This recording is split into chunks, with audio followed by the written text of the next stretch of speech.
Hello viewers, स्पर्धायुग या आपल्या YouTube चॅनलमध्ये आपल्या सर्वांचं स्वागत आहे. आपण डेली आन्सर रायटिंग प्रॅक्टिसची व्हिडिओ सिरीज सुरू केलेली आहे. डेली आन्सर रायटिंग प्रॅक्टिस करणे MPSC मुख्य परीक्षेच्या दृष्टीने खूप महत्त्वाचे आहे. तसेच तुम्ही जर UPSCची तयारी करत असाल तर UPSCसाठी सुद्धा ही प्रॅक्टिस खूप महत्त्वाची आहे. तुम्ही आपली टेलिग्राम चॅनल जॉईन करून ठेवा. टेलिग्राम चॅनलची लिंक तुम्हाला खाली डिस्क्रिप्शन बॉक्समध्ये मिळून जाईल. टेलिग्राम चॅनलवर तुम्हाला आपण जे प्रश्न तयार केलेला आहे तो प्रश्न आणि त्याचे उत्तर तुम्हाला मिळून जाईल. तसेच जे एडिटोरियल आहे ज्यावर आपण प्रश्न बनवत आहोत द हिंदू किंवा इंडियन एक्सप्रेसमधून, तर त्या एडिटोरियलचा स्क्रीनशॉट तुम्हाला तिथे मिळून जाईल. हे पहा, इंडियन एक्सप्रेसमध्ये हे आर्टिकल आलेलं आहे.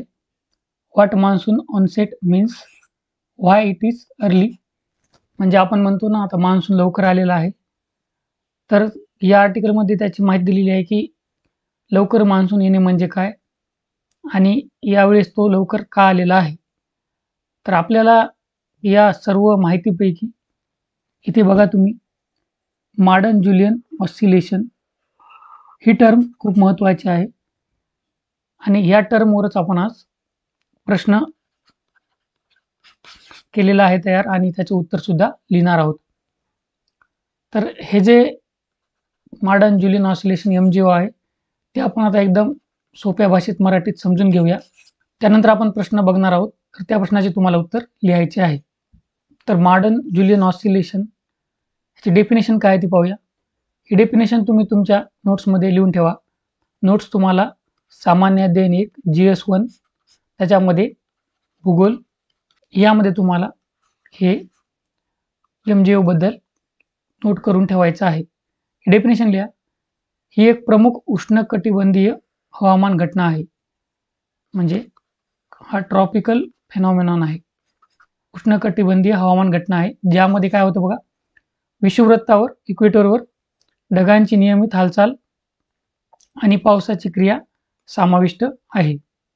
आता ही जी व्याख्या आहे ना, ती तुम्हाला आपण आता जे काही एक्सप्लेनेशन बघणार आहोत, ज्या काही संकल्पना बघणार आहोत, ते सर्व सांगितल्यावर तुम्हाला कळून जाईल. MJO काय आहे बघा, सागरी वातावरणीय घटना आहे. म्हणजे ओशियानिक ॲटमॉस्फेरिक फेनॉमेनॉन आहे. हा एक पूर्वेकडे हालचाल होत असते, ईस्टवर्ड मुवमेंट होत असते. कशाची? ढग, वारे आणि पर्जन्य, म्हणजे पाऊस म्हणू शकता तुम्ही. ढग, वारे आणि पाऊस यांची पूर्वेकडे हालचाल होत असते. हे 30 ते 60 दिवसांचे चक्र असते, ही एक सायकल असते. सर्व आता आपल्याला आपण बघणार आहोत यांच्या संकल्पना काय आहे. तर हे त्याचे टप्पे असतात बघा. पहिला टप्पा असते संवहनी, कन्व्हेक्टिव्ह फेज असते. त्यालाच एनहान्स्ड फेज सुद्धा, वाढलेले पर्जन्य टप्पा सुद्धा म्हणतात. आणि सप्रेसिव्ह, दाबलेले पर्जन्य टप्पा, अशी दुसरी फेज असते. आता हे चक्र काय लिहिलेलं आहे ते आता आपण पुढे पाहणारच आहोत. आता संकल्पना पाहूया. तर हे समजण्यासाठी तुम्हाला अगोदर तापमान, दाब हे काय असतं, लो प्रेशर, कमी दाब, जास्त दाब काय असतं आणि यांच्यामधलं रिलेशन, संबंध काय असते तुम्हाला समजलं पाहिजे. आता आपण बघितलं की हा उष्णकटिबंधीय फेनॉमेनॉन घटना आहे, म्हणजे ट्रॉपिकल. उष्णकटिबंधीय भागामध्ये तापमान आणि दाब यामध्ये क्रिया होत असतात. म्हणजे जास्त क्रिया तापमान, दाब यामध्ये ट्रॉपिकल भागामध्ये होत असतात. आणि इथे बघा, तापमान आणि दाब यांच्यामध्ये इनव्हर्स रिलेशन आहे, म्हणजे उलट रिलेशन आहे. कसं? जर तापमान जास्त असेल तर दाब कमी असतो, तापमान कमी असेल तर दाब जास्त असतो. हे झालं इनव्हर्स रिलेशन तापमान आणि दाब मधलं. आता मग एखाद्या ठिकाणी तापमान जर जास्त असेल तर मग दाब कसा असेल तिथे? बरोबर आहे, कमी दाब असेल. लो प्रेशर असेल तिथे. मग जिथे जिथे लो प्रेशर असेल तिथे काय होईल? हवा जी आहे ना, वर जायला लागेल, म्हणजे ॲसेंड होईल. मग आता जशी जशी हवा वर जाईल तसं काय होईल? तर टेम्परेचर लॅप्स होईल, म्हणजे तापमान कमी होईल. तर टेम्परेचर लॅप्स रेट, तापमान कमी होण्याचा दर किती आहे? 6.5 डिग्री सेल्सिअस प्रति किलोमीटर. तर मग असं तापमान कमी कमी होत जाईल आणि एका विशिष्ट हाईटला काय होईल? की कंडेन्सेशन होईल आणि त्याचे ढग तयार होईल, आणि ढग तयार झाल्यावर काय होईल तर पाऊस पडेल. ठीक आहे, म्हणजे कमी दाब, नंतर हवा वर जाईल, नंतर त्याचं कंडेन्सेशन होऊन ढग तयार होतील आणि पाऊस पडेल. तसंच जर तापमान समजा कमी असेल तर जास्त दाब असेल, हाय प्रेशर असेल. हाय प्रेशर जर असेल तर हवा काय होईल, डिसेंड होईल, म्हणजे खाली येईल, आणि खाली आल्यामुळे इथं पाऊस पडणार नाही, आणि ही परिस्थिती स्थिर असेल, स्टॅबिलिटी इथे आपल्याला पाहायला मिळते. आणि इथं बघितलं आपण लो प्रेशरच्या ठिकाणी अस्थिर परिस्थिती आपल्याला पाहायला मिळते, कारण इथं पाऊस पडते वगैरे वगैरे हे आपण पाहिलेलं आहे. आता असं असतं बघा MGO. एकतर हे काय ग्लोबल फेनॉमेनॉन आहे, लोकल फेनॉमेनॉन आहे का? नाही. लोकल फेनॉमेनॉन म्हणजे काय, फक्त आपल्या इंडियन ओशनमध्येच सापडत आहे, किंवा फक्त पॅसिफिक ओशनमध्येच जर एखादा फेनॉमेनॉन दिसत असेल आपल्याला त्याला लोकल म्हणायचं. परंतु हा ग्लोबल फेनॉमेनॉन आहे, पूर्ण इक्वेटरवर आपल्याला पाहायला मिळतो. आता हे बघा, आपण अगोदर जे पाहिलं होतं तेच आहे, की जर ही हवा आहे, ही जर डिसेंड असेल तर हाय प्रेशर, खाली येत असेल तर हाय प्रेशर, वर गेली तर लो प्रेशर, खाली आली हाय प्रेशर, वर गेली लो प्रेशर, अशा प्रकारे. हे बघा, तर आता हा कॉन्सेप्ट आपल्याला माहिती आहे. लो प्रेशर म्हणजे इथे अस्थिर कंडिशन, इथं पाऊस पडणार. हाय प्रेशर म्हणजे इथं स्टेबल कंडिशन, स्थिर कंडिशन, इथं पाऊस नाही पडणार. आणि हे पूर्वेकडे हालचाल होती. हे MGO आहे बघा. तर याची बघितलं आपण, हे बाण जर दाखवलेत नाही, हे पूर्वेकडे हालचाल होत आहे. आता आपण हे 2 टप्पे बघितले होते बघा, संवहनी आणि दाबलेले पर्जन्य टप्पा. तर जे कन्व्हेक्टिव्ह आहे, जे आपण आता बघितलं होतं MGO, तर जिथं लो प्रेशर आहे तिथं हा टप्पा असेल, संवहनी टप्पा असेल, कन्व्हेक्टिव्ह टप्पा असेल. आणि जिथं हाय प्रेशर आहे, उच्च दाब आहे, तिथं दाबलेले पर्जन्य टप्पा असेल. हे लक्षात ठेवा. हे पहा इथं, आता इथं हाय प्रेशर आहे, म्हणजे इथं सप्रेस्ड रेनफॉल, म्हणजे दाबलेले पर्जन्य. आणि हे लो प्रेशर आहे, तर कमी दाब आहे,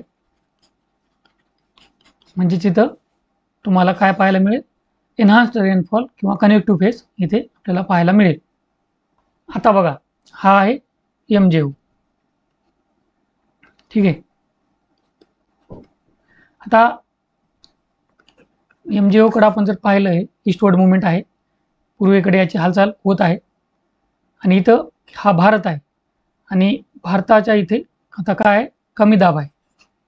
कमी दाब आहे, MGO आहे. मग आता आपल्याला भारतामध्ये काय होईल, चांगला पाऊस होईल. आता बघा, हे चक्र काय, 30 दिवसाचं चक्र आणि 30 दिवसांचं चक्र आणि 40 ते 60 दिवसांचं चक्र, हे काय आहे. भारतामध्ये जो मान्सून असतो तो किती काळ असतो, 4 महिने असतो. आणि आपण बघितले होतं की MGO हा ग्लोबल फेनॉमेनॉन आहे. ही एक मोठ्या प्रमाणावर चालणारी घटना आहे, म्हणजे स्थानिक घटना नाही, लोकल घटना नाही. तर MGO चालूच असणार, म्हणजे पूर्ण इक्वेटरवर असा पूर्ण पृथ्वी भोवती असा चालूच असणार MGO याची हालचाल. मग आता काय होणार, इकडं पुढं गेलं समजा, हे लो प्रेशर आहे, इथंच लगेच हाय प्रेशर आहे, तर माहिती आहे इथं एअर खाली आहे, त्यामुळे हाय प्रेशर आहे. लो प्रेशर जो कमी दाब आहे तो पुढे जाणार काही काळानंतर, आणि मग इथं उच्च दाब येणार. मग इथं भारतात पाऊस पडणार नाही. आणि मग आता तुम्ही विचार करा, जर हा MGOचा जो टप्पा आहे तो 30 दिवसाचा असेल, तर काय होईल, हा लवकर लवकर पुढे जात राहील. म्हणजे इथं 30 दिवस, दुसरीकडे 30 दिवस, 30 दिवस, 30 दिवस राहील, आणि पुन्हा लगेच पुढं पुढं पुढं पुढं जाईल. म्हणजे असंच पुन्हा भारतामध्ये येईल, म्हणजे 3 ते 4 वेळा भारतामध्ये पुन्हा तो येईल. आणि त्यामुळे काय होईल, MGO जर भारतावर राहिला तर चांगला पाऊस पडेल आपल्या भारतामध्ये. ठीक आहे. आणि ते जर तुम्ही विचार करा, जर हे जे चक्र आहे MGOचं ते 30 दिवसांपेक्षा जास्त 50-60 दिवस किंवा 40 ते 60 दिवसांचं असेल, तर काय होईल, तर हे सगळीकडं 40 ते 60 दिवस राहील, 40 ते 60 दिवस राहील. म्हणजे काय होईल, हे येईल आपल्याकडं, परंतु काय होईल, तोपर्यंत आपले 4 महिन्याचा मान्सून जो काळ आहे तो संपलेला असेल. म्हणजे नंतर हा एक वेळाच आपल्या भारतावर येईल, मग आपल्याला त्याचा फायदा जास्त होणार नाही.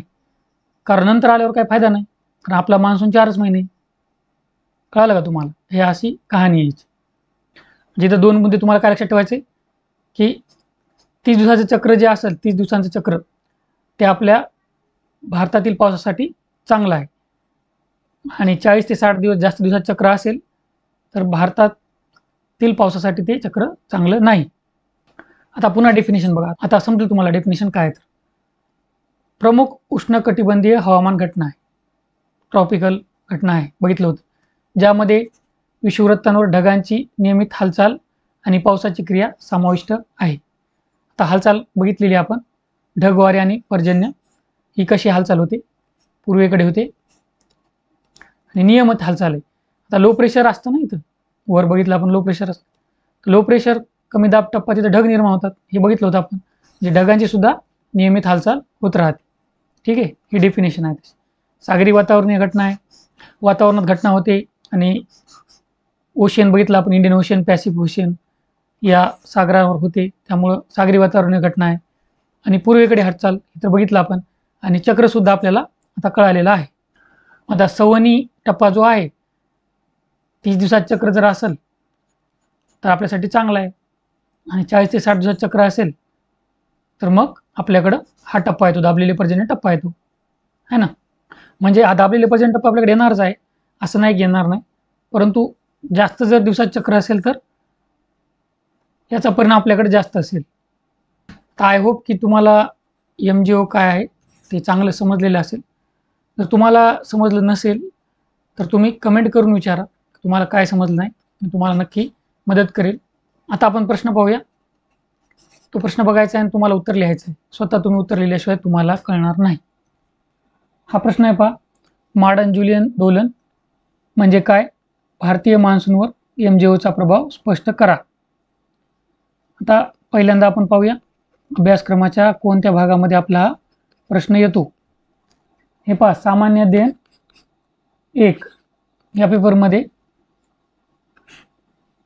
हा जो पॉईंट आहे, जगाचा प्राकृतिक भूगोल व त्याची ठळक वैशिष्ट्ये, यामध्ये हा आपला प्रश्न येतो.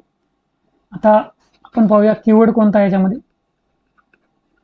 त्या कीवर्ड आहे एक्सप्लेन, स्पष्ट करा. तर हा कीवर्ड काय नाही, स्पष्ट करा सांगत आहे तुम्हाला, एक कॉन्सेप्ट तुम्हाला समजून सांगायचा आहे, जे आपण पाहिलेलं आहे तेच तुम्हाला सांगायचं आहे. आणि प्रश्नामध्ये काय काय पाहिजे? प्रस्तावना पाहिजे, इंट्रोडक्शन पाहिजे, त्यानंतर इंट्रोडक्शनचा जो पार्ट असतो तो असतो बॉडी पार्ट, आणि त्यानंतर शेवटी असतं निष्कर्ष, कन्क्लुजन. या प्रत्येक भागाला मार्क्स असतात, त्यामुळे आपल्याला उत्तरामध्ये हा प्रत्येक भाग आलाच पाहिजे. आणि त्यामुळेच आन्सर रायटिंग सोपीसुद्धा होते, कारण इंट्रोडक्शनचा तुम्ही एक पॅटर्न सेट करू शकता. जसं आपण उत्तरे लिहित जाऊ तसं तसं तुम्हाला सुद्धा एक पॅटर्न कळेल की आपण इंट्रोडक्शनमध्ये कोणकोणते इंट्रोडक्शन लिहू शकतो, कशा कशा प्रकारे इंट्रोडक्शन लिहू शकतो, आणि कन्क्लुजनबद्दल सुद्धा तसंच. परंतु सध्या आपल्याला काय करायचं आहे की नॉलेज थोडं गेन करायचं आहे. नॉलेज आपल्याला आलं की मग आपल्याला उत्तरं लिहिता येतील. तर तुम्ही जर आपला हे जी सिरीज आहे दररोज जर पाहत राहिले, दररोज जर उत्तरं लिहित राहिले तर तुम्हाला नक्कीच ह्याचा फायदा होणार आहे, आणि तुमचं नॉलेजसुद्धा वाढत जाईल, आणि तुम्हाला उत्तरं मग एकदम छान प्रकारे लिहिता येतील. आणि मग नंतर तुम्हाला थोडं एक्सपर्टाईजकडं फोकस करता येईल की कीवर्डप्रमाणे आन्सर कसं ॲड्रेस करायचं, इंट्रोडक्शनमध्ये काय काय पाहिजे, कन्क्लुजनमध्ये काय काय पाहिजे. परंतु अगोदर बेसिक तुम्हाला गोष्ट आली पाहिजे, म्हणजे तुम्हाला उत्तर एकतरी लिहिता आलं पाहिजे, नॉलेज तुम्हाला पाहिजे. ठीक आहे. हा जो प्रश्न आहे आणि त्याचं उत्तर आहे ते तुम्हाला आपल्या टेलिग्राम चॅनलवर मिळून जाईल. टेलिग्राम चॅनलची लिंक खाली डिस्क्रिप्शन बॉक्समध्ये तुम्हाला मिळून जाईल. आशा करतो या व्हिडिओमध्ये तुम्हाला फायदा होईल. All the best. थँक्यू.